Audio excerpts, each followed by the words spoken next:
자재라고 하는 것은 각각 스탁키핑 유닛, 재고 보관 단위, 개별 품목을 말하는 거고, 재고라고 하는 것은 뭐냐? 기업으로 얘기하면 기업이 보유하고 있는 어떤 재화의 양이라고 볼 수가 있습니다. 그렇죠? 그래서 재고 관리를 잘하는 게 뭐냐? 그렇죠? 재고 관리 잘하려면 사실 어떤 목표를 세우고 그 목표에 맞는 우리가 어떤 관리를 해야 되는지 뭐 방법들이 상당히 다양하게 많이 있죠. 그 중에 하나가 인벤토리 턴, 그러니까 재고 회전율과 관련된 부분들을 기업들이 많이 씁니다. 재고 회전율이 뭐예요? 재고 회전율이라는 건, 네네, 맞습니다. 여러분들이 말했다고, 정답을 맞췄다고 보고요. 재고 회전율이라는 것은 특정 자재가 기업에 머무르는 시간을 측정하는 겁니다. 그래서 그 얘기인즉슨 뭐냐면 회사의 자재가 머무르는 시간이 길면 좋아요, 짧으면 좋아요. 길면 뭐가 문제 있다는 얘기죠. 안 팔린다는 얘기잖아요. 짧은 거 좋은 거예요. 짧으면 그만큼 회사가 매출이 활발하게 이루어지고 있다라고 볼 수 있습니다. 머무르는 시간이 짧으니까 당연하죠. 그래서 이 재고 회전율이라는 거 아까 얘기한 것처럼 기업의 어떤 특정 자재가 머무르는 시간을 측정합니다. 뭐 평균적으로 보면 연간 뭐 15회전 정도 이거 나오면 평균 정도 한다라고 이제 얘기를 하죠. 그래서 이 회전율은 뭐 여러분들이 공식을 찾아보시면 나중에 궁금하신 분들은 네이버나 구글에 들어가서 검색하면 뭐 계산 방법들 많이 나옵니다. 뭐 간단하게 얘기하면 매출액 나누기 평균 재고 금액을 가지고 보는 거죠. 예를 들어서 뭐 이번 달에 매출이 10억이다. 그렇죠? 그다음에 평균 재고 금액은 어떻게 구해요? 기초 재고와 기말 재고를 더해서 평균으로 나누면 2로 나누면 평균 재고 금액이 되는 거죠. 그러면 회전율을 볼 수가 있습니다. 자, 재고 관리란 적절한 주문량을 결정하고 재고를 효율적으로 관리한다. 많은 일을 할 수 있게끔 만드는 거. 그러니까 그게 efficiency, 효율이라고 하는 부분이 되는 거죠. 자, 그래서 뭐 이걸 잘 관리하려고 그러면 물품 정보 관리가 되게 중요하죠. 어떤 자재, 어떤 품목을 언제 얼마나 주문해야 되고 우리 회사의 또 재고 정확도는 얼마나 높아야 되지. 재고 정확도라고 하는 것은 장부에는 100개가 있는데 실물 창고에 갔더니 뭐 99개가 있거나 101개가 있어. 그러면 이거 좀 뭐가 문제가 있는 거잖아요. 네, 그런 부분들도 되겠고 수요 예측. 정말 제가 보기에는 또 가장 중요한 것이지 않을까 봅니다. 이 수요 예측은 영업의 어떻게 보면 역량이라고 볼 수 있는데 수요 예측이 흔들리면 생산도 흔들리고 자재 재고 관리도 어렵고 또 협력업체들도 힘들게 됩니다. 우리 여러분들 불휘 이펙트라고 하는 거 있죠? 불휘 이펙트, 채찍 효과. 자, 채찍 효과라고 하는 자 알겠어요? 사람이 채찍을 막 내려치면 이렇죠, 이렇게. 뒤로 가면 갈수록 그렇죠? 변동성이 커지죠. 여기에 공급사들이 이렇게 있다라고 봤을 때, 자, 소매점, 고객이라고 하면 고객에 가까운 어떻든 조금 변동성이 적지만 뒤로 가면 갈수록 변동성이 커져. 그렇기 때문에 재고 부담을 뒤로 가면 갈수록 상류로 가면 갈수록 그러니까 업스트림이죠. 부담이 높게 되는 거예요. 보통 고객이 A라는 회사한테 10개를 주문해. 다음 달까지 10개 주세요. 그랬는데 영업이 생산한테 쪼일까봐 11개를 판매 계획을 잡아. 생산은 또 구매한테 쪼일까봐 12개. 구매는 협력사한테 또 이게 쪼이면은 힘들겠지. 그래서 뭐 13개 이런 식으로 채찍 효과라고 하는 것은 발 없는 말이 천리 간다.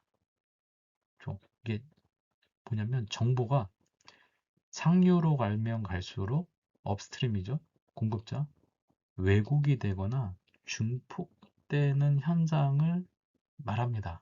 그것이 바로 이 채찍 효과라고 하는 부분이 되는 거죠. 그러니까 이제 왜냐면 이쪽에 최종 공급사는 공급사 N이라고 보면 N은 이 앞에 정보만 의존하는 거잖아요. 실제 이렇게 마지막 최종 수요를 알지를 못해요. 그러다 보니까 계속 발 없는 말이 빨리 가고 정보가 왜곡이 되거나 증폭이 되는 현상들이 발생할 수밖에 없습니다. 그것이 이제 어려운 과제라고 이제 보여질 수가 있죠. 그래서 재고는 참 필요악인 것 같아요. 필요합니다. 왜 필요해요? 재고가 필요해요. 수요 예측이 안 맞으니까 고객 주문을 맞춰야 되니까. 근데 또 이건 돈이야. 공짜가 아니잖아요. 부채예요. 갚아야 될 돈이란 말이에요. 공급사한테. 그럼 저 많으면 부담스럽고 아예 없으면 또 매출에 영향을 받을 수 있습니다. 고객이 내일 100개 갖다 주세요 그랬는데 못 갖다 주겠다. 왜냐면 원자재가 안 들어와서. 그럼 고객이 기다려주면 좋은데 그런 착한 고객은 잘 없단 말이에요. 딴데 가서 사야지. 여러분들도 내가 김밥이 먹고 싶은데 김밥집에 갔어. 김밥이 없대. 뭐 김밥이 내가 맛있으면 기다릴 수 있지만 옆에 편의점에 가면 있는데 그죠? 내가 꼭 추구하는 그런 사야 되는 김밥이 아니라 그러면 편의점에 가면 대체재가 있단 말이에요. 그러니까 그럼 매출 어떻게 보면 그 손실을 잃을 수가 있잖아요. 이런 것들이 발생할 수가 있으니까 사실 참 난감한 부분들이 될 수 있습니다. 과잉 재고는 기업의 재무 상태를 악화시킬 수 있다. 부족한 재고는 판매 기여를 어떻게 보면 상실시키고 고객의 만족도를 떨어뜨릴 수 있는 좀 큰 부분이 되겠습니다. 그래서 재고는 뭐 앞에서 얘기했지만 수요와 공급의 불균형, 그렇죠? 이런 게 생기게 되는 거란 말이에요. 수요가 있고 공급이 있다. 뭐 수요에서 갑자기 고객이 변심이 생겨서 내일 100개 달라는데 안 달라고 할 수도 있는 거고 아니면 A를 100개 달라고 했다가 B를 100개 달라고 할 수도 있고 그렇죠. 또 공급업체가 납품 가능하다 그랬는데 또 내부 문제로 인해서 뭐 공급이 안 된다 뭐 이런 여러 가지 좀 예측을 어느 정도 할 수 있지만 그런 상황들이 발생하는 부분들이 많이 있습니다. 그렇기 때문에 재고라는 게 있고요. 진짜 필요하겠다. 아예 없을 수는 없다. 재고의 역할이 있죠. 자, 그럼 재고의 어떻게 보면 순 기능을 우리가 좀 보자고요.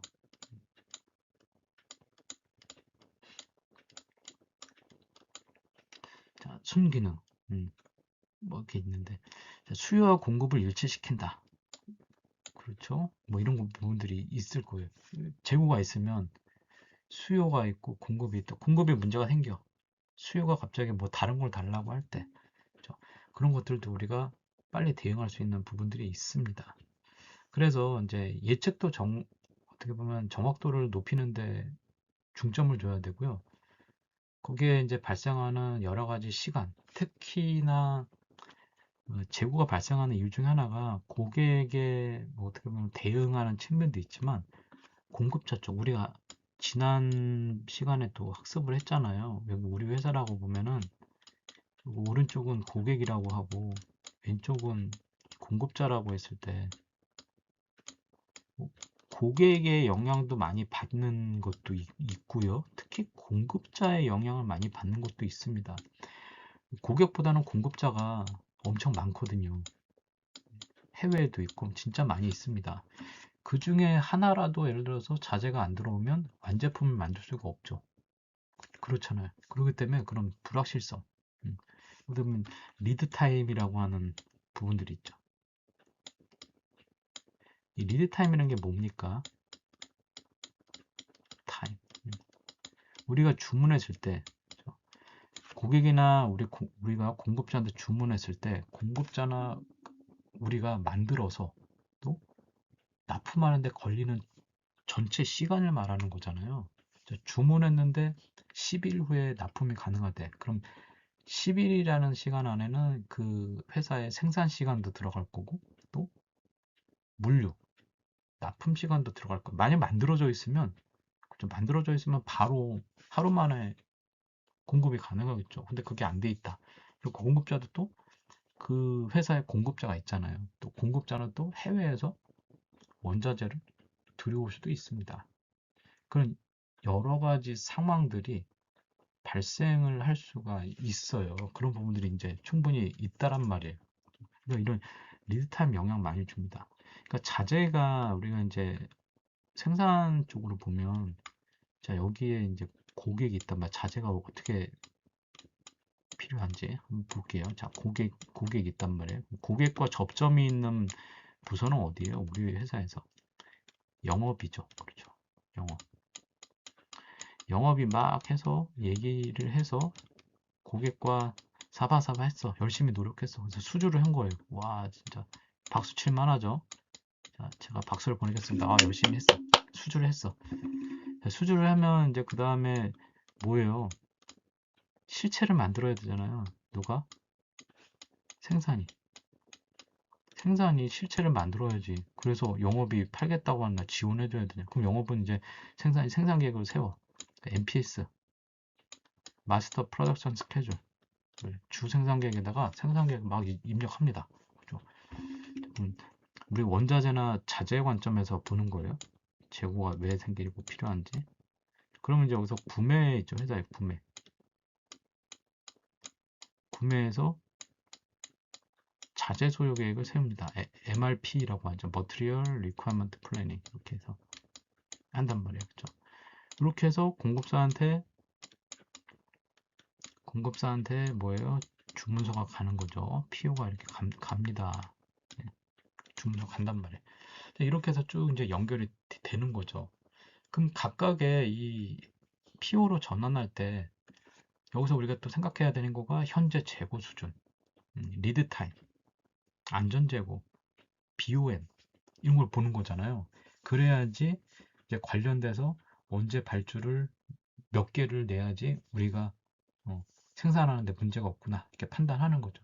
그래서 그런 리드 타임을 전체 감안하다 보니까 이 업체는 시간이 오래 걸려. 이제 해외에 있는 업체는 보통 국내에 들어오는 업체보다 시간이 오래 걸리죠. 리드 타임도 길고. 그러니까 그만큼 또 재고를 많이 가져갈 수밖에 없죠. 그냥 없단 말이에요. 있고. 자, 그 다음에 밑에 보면은 이거 좀 지워볼까요? 이게 지워질려나? 지워지는구나. 이게 또 이렇게 칠판 기능을 이렇게 쓰다 보니까. 네.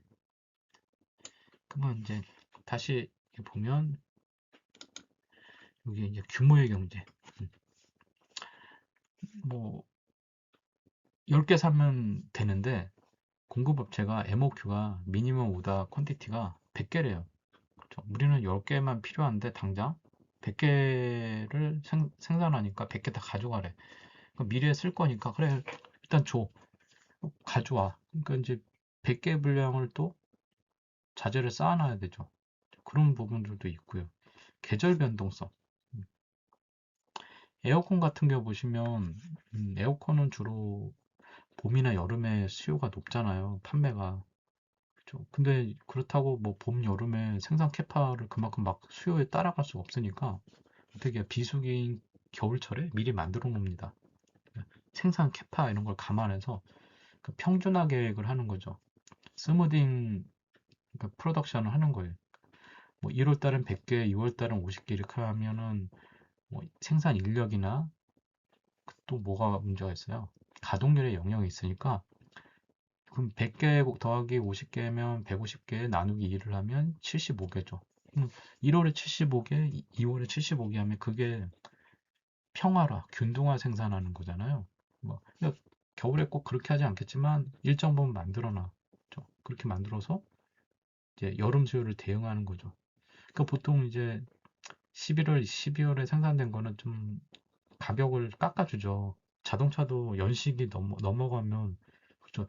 누가 예를 들어서 올해 거 살려고 그러지 작년 거 해 넘어가는 거 살려고 안 하잖아요. 그래서 저 일부 할인해 주잖아요. 뭐 그런 이제 부분들이 있고 주기 재고 이제 있고 어떤 사이클에 의해서 움직이는 반도체처럼 그 다음에 뭐 안전 재고야 당연히 아까 얘기한 것처럼 고객 수요에 대응하는 거, 뭐 계절 재고 이게 용어에 따른 부분들이 있지만 이렇게 다양한 재고들이 이제 필요할 때가 있습니다. 앞에서 얘기해 드린 것처럼 뭐 주기 재고, 뭐 규모의 경제, 대량 주문 할인. 그래서 대량 주문하면은 깎아준대. 그럼 당연히 많이 사거든요.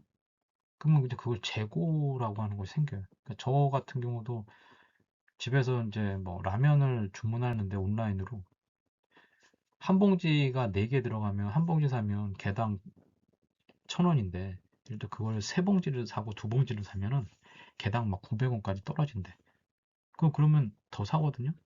당장 나는 먹을 건 아니지만 3봉지를 미래에 먹을 거고 가격이 싸대. 근데 사고 나니까 그걸 또 보관해야 돼.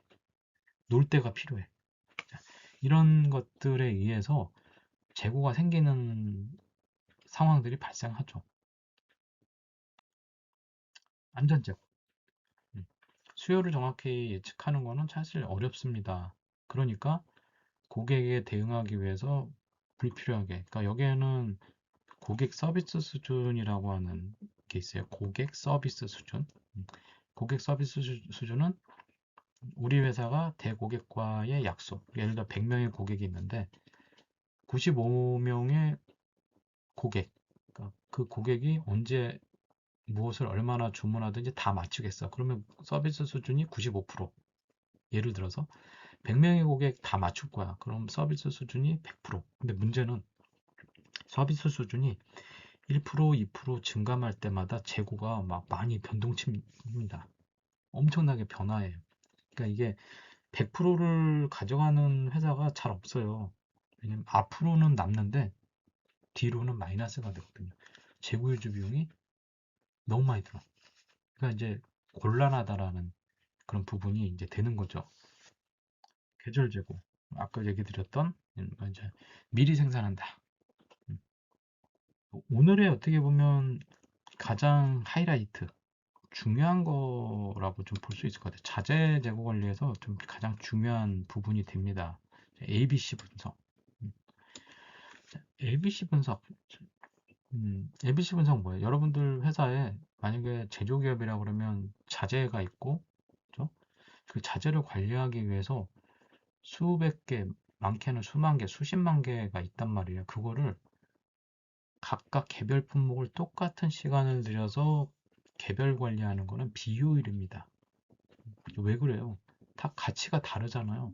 근데 그 작은 가치나 높은 가치나 똑같은 시간을 들여서 관리한다? 그거 어떻게 감당해요? 어렵습니다. 그래서 ABC 분석은 뭐냐면 자재를 세 가지로 나누는 거야. 그룹핑을 한다는 얘기죠. 세 가지 그룹핑을 하는 거예요. 세 가지 그룹핑. 자, 어떻게? 자재의 가치와 중요도에 따라서